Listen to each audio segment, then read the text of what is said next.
کیا پتہ تم جو مانگ رہے ہو وہ تمہیں اس نے عطا کرنا ہی ہو، مگر اس سے پہلے وہ تم سے بہت بڑے بڑے کام لینا چاہتا ہو سکتا ہے وہ تمہیں پہلے اپنے بہت قریب کرنا چاہتا ہو، تاکہ جب تم اپنی خواہش پا بھی لو تو اس رب کائنات کو بھول نہ جاؤ۔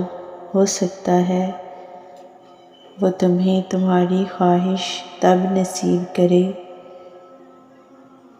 جب تمہیں اس کی سب سے زیادہ ضرورت ہو سکتا ہے نا کہ وہ تمہیں تمہاری خواہش کے ساتھ ساتھ اور بھی بہت کچھ عطا کرنا چاہتا ہو، تو اس آزمائش کی گھڑی میں اس مالک پر بھروسہ رکھو۔ وہ تمہارے حصے کی خوشیاں تمہیں ضرور نصیب کرے گا۔ سنو، یہ نہ سوچو کہ تمہاری دعائیں نہیں سنی جا رہی یا کبھی قبول ہی نہیں ہوں گی، بلکہ یہ جان لو کہ تمہاری دعائیں تو عرش پر جا چکی ہیں۔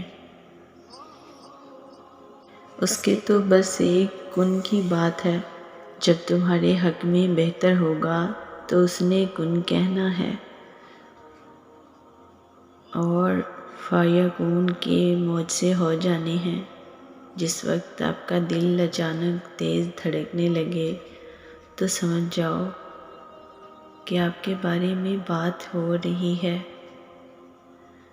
آسمان پر یا فرشتے کر رہے ہیں یا اللہ پاک کوئی حکم فرما رہے ہیں، اس وقت بہت زیادہ دعائیں مانگا کریں۔ آپ لوگ سمجھتے ہیں انزائٹی ہے یا ڈپریشن ہے، پر نہیں، اس کا روحانیت سے بہت بڑا تعلق ہے۔ تبھی اچانک سیپریٹلی آپ کا دل دھڑکنا شروع ہو جاتا ہے۔ ایک مقام پھر ایسا بھی آتا ہے جب لوگوں کی باتیں بے اثر ہو جاتی ہیں، پھر یہ سوچ کر دل مطمئن رہتا ہے کہ اللہ سب جانتا ہے۔ وہی جانتا ہے کہ ہم کن کن کیفیات سے گزر کر یہاں تک آئے ہیں، اور لوگ میرے کردار پر جتنی بھی تہمتیں لگا لیں، وہ یہ حقیقت کبھی نہیں بدل سکتے کہ میرے 1000 گناہوں کے بعد بھی وہ میرا خالق رہے گا، اور میں 1000 نافرمانیوں کے بعد بھی اس کی بندی رہوں گی، اور یہ حق مجھ سے کوئی نہیں چھین سکتا۔ جیسے حالات بدلتے ہیں ویسے ہی مقدر بھی بدلتا ہے، لیکن ہر چیز کے ہونے کا ایک وقت مقرر ہے۔ تمہیں پورا حق ہے ان خوابوں کے لیے لڑنے کا جن کی تدبیریں تم نے دیکھی ہیں۔